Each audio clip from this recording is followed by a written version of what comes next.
नांदेड जिल्ह्यात युती व्हावी यासाठी अत्यंत प्रामाणिक प्रयत्न शिवसेनेच्या 4 आमदारांनी केले।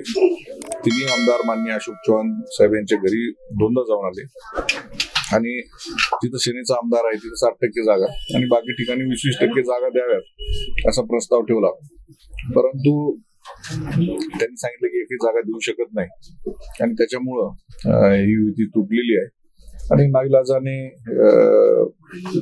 कार्यकर्त्यांमध्ये एक प्रकारचं मनभेद या निवडणुकीच्या निमित्तानं होत आहे।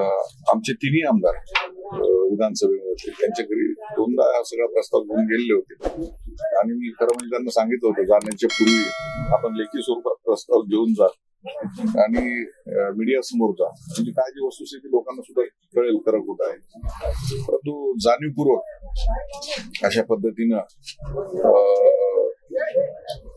युती करायची नाही आणि पैशाचा वापर करून कार्यकर्ता जमात नष्ट करायची हा प्रयोग अनेक वर्षापासून नांदेड जिल्ह्यामध्ये चालू आहे आणि तोच प्रयोग या नगरपालिकेच्या निवडणुकीच्या निमित्तानं होत काही दिवसांत 100% कारणीभूत चव्हाण साहेबच आहेत। कारण कसं आहे की मी म्हणेल तसंच जिल्ह्यामध्ये प्रत्येक पक्षानं चाललं पाहिजे अशा पद्धतीची भूमिका त्यांची सातत्यानं राहिलेली आहे। प्रत्येक पक्षाचे कार्यकर्ते मोठ्या प्रमाणात आहेत। शिवसेनेसारखा पक्ष आज नांदेड जिल्ह्यामध्ये 4 आमदार आम्ही जवळपास त्यांच्या बरोबरीमध्ये आहोत आणि सातत्याने शिवसेनेचे 3-4 आमदार इथे राहिलेले आहेत। त्यामुळे सन्मानपूर्वक जर युती झाली असती 20% जागा म्हणजे जागाच किती 4-5 जागा मागितल्या होत्या, त्या जर दिल्या असत्या वेगळं चित्र आज निर्माण झालं असतं आणि कार्यकर्त्यांना एक बळ मिळालं असतं।